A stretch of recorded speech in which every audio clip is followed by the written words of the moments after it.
warahmatullahi wabarakatuh. Pertama terima kasih kepada Bapak yang telah menerima kita dengan senang hati untuk mewawancari Bapak ya. Jadi untuk pertanyaan pertama Pak ya, kira-kira kebersihan sekolah ini bagaimana sih Pak terhadap para siswanya? Apa para siswanya udah menjaga kebersihan ini apa belum?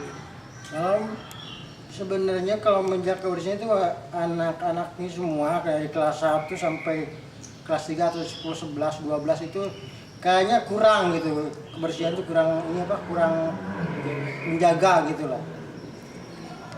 Kira-kira dari kelas 10 sampai kelas 12 itu yang paling banyak menurut Bapak kelas Yang paling banyak itu kelas 10 sebenarnya. Kelas 10 ya, Pak? Kelas 10. Kalau kelas 11 IPA, pokoknya 11 IPA 1 IPA 2 itu nggak begitu. Tapi yang paling banyak kebersihan itu kurang kebersihannya gitu kan.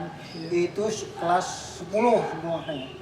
Kira-kira apa ya Pak yang menyebabkan anak kelas 10 itu jadi kebersihannya kurang? Apa banyak yang bawa makanan ke atas? Apa gimana? Nah, salah satunya itu satu ya kan, karena dia tuh makan ke atas di dalam kelas ya kan.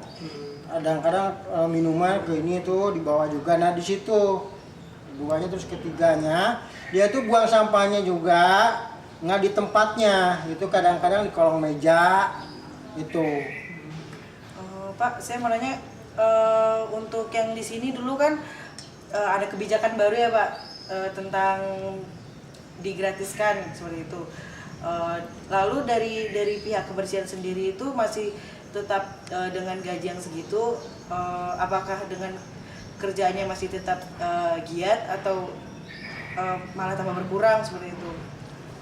Kalau sekarang dari itu ya karena dua yang digratiskan itu, karena itu sekarang jadi kebanyakan jadi kurang gitu kadang-kadang, jadi nggak memadai terhadap upah gitu loh. Iya. Kira-kira cara apa ya Pak yang bisa untuk mengurangi rasa kecenderungan anak-anak untuk buang sampah sembarangan, biar anak-anak ini nggak buang sampah sembarangan lagi? Kira-kira caranya gimana Pak ya? Saya begini, sebenarnya harusnya tuh ke wali kelasnya atau misalnya ya bisa dibikin jadwal gitu ya, jadwal piket gitu. Karena jadi jadwal piket itu dibikin jadwal piket tapi harus dilaksanakan gitu. Sekarang itu saya juga sekarang suka lihat di situ di jadwal ada tapi dilaksanakan nggak pernah gitu. Jadi banyaknya jadwal cuma nggak ada yang ngejalanin ya Pak? Iya itu. Pak, ini misalnya kan kebersihan sekolah itu kan nggak cuma di kelas dan tempat-tempat lain, seperti kamar mandi seperti itu. Itu kamar mandi kan malah digunakan kegiatan siswa yang nggak baik, seperti kurang lebih ya seperti merokok dan yang lain-lain tuh. Mereka juga nggak bisa menjaga kebersihannya seperti itu. Dari petugas sendiri apakah rutin membersihkan setiap minggu atau hanya menunggu perintah dari atasan saja gitu? Itu sebenarnya itu dari petugas kebersihan itu semua itu harus, jadi yang membersihkan itu petugas semuanya. Jadi karena supaya anaknya jangan kan di situ ada bak sampah gitu ya. Ada bak sampah, misal kalau sebenarnya itu anak-anak juga memang dari sebenarnya itu nggak boleh merokok gitu ya sebenarnya, tapi ya karena ya mungkin ya pengaruh mungkin gitu kan. Jadi itu kadang-kadang kamar mandi itu di tempatnya kadang-kadang berkumpul merokok, kadang-kadang gitu. Jadi dari dalam sekolah gitu kalau saya lihat gitu ya, di sekolah itu kadang-kadang izin itu bukannya izin ke kamar mandi ya kan, tapi izinnya itu ngerokok di situ. Nah di situ jadi karena udah soalnya itu ke satu ya, wali kelasnya itu juga kurang memperhatikan gitu kan gimana, dan lagi pula anaknya itu juga yang merokok itu harusnya tuh bisa memahami gitu loh, di sekolah itu kan nggak boleh merokok gitu gimana itu kan gitu. Selain kira-kira ada saran nggak selain dari pembinaan dari wali kelas gitu, untuk misalnya ada tulisan-tulisan apa dalam dinding seperti itu, atau ada penjagaan dalam kamar mandi atau seperti itu Pak? Terus sebenarnya itu kan harusnya ada penjagaan gitu ya. Misalnya ini yang penjaga itu harusnya piket sebenarnya itu. Piket harusnya ibarat piket itu, jadi piket itu seharusnya yang piket itu bukan piket jaga di ini, harusnya kan piket itu ngontrol ke atas gitu ya, bagaimana anak gitu kan ya, rokok apa itu kan kadang rokok kan gitu.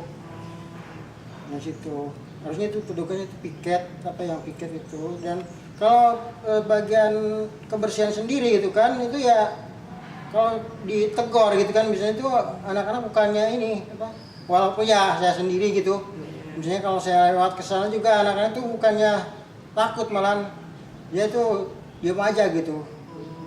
Nah gitu, jadi ya seharusnya itu anak itu ya bisa menyadari gitu, misalnya di mana misalnya kalau di sekolah itu kan ada tata tertib kan. Nah di situ harusnya itu tata tertib itu di apa laksanakan itu.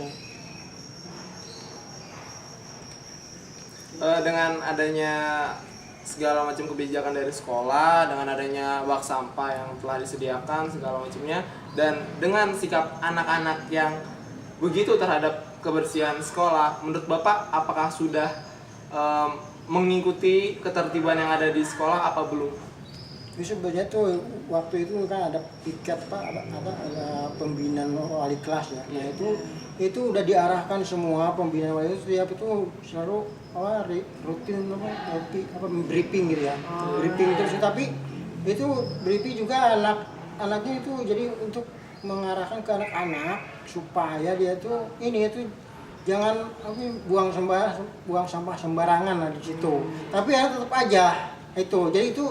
Jadi gimana, saya tuh juga kurang ngerti gitu, apa gurunya apa gimana gitu kan, apa gimana ya, seharusnya gurunya itu misalnya kalau lihat misalnya yang bawa makanan misalnya simpen di dibuang tempat sampah kan, itu tempat sampah banyak gitu kan ya gitu. Dan kesat juga misalnya dari itu kadang-kadang ya suka lagi siap bersihkan gitu, itu karena di kolong meja itu bekas es, kadang lain dari situ saya tuh. Jadi kesimpulannya tingkat kesadaran siswa akan kebersihan itu masih minim ya Pak, masih kurang. Minim itu. Ya. Sekian wawancara dari kelompok kami. Mungkin hanya ini yang dapat kami sampaikan, tapi ini adalah sebuah teguran untuk kita semua bahwa kebersihan itu bukan hanya penjaga sekolah yang menjaga kebersihan, tapi kita juga, kita para siswa, semua warga sekolah. Dan ingat, untuk petugas piket itu jangan ada yang merokok lagi di kamar mandi. Sekian dari kami. Wassalamualaikum warahmatullahi wabarakatuh.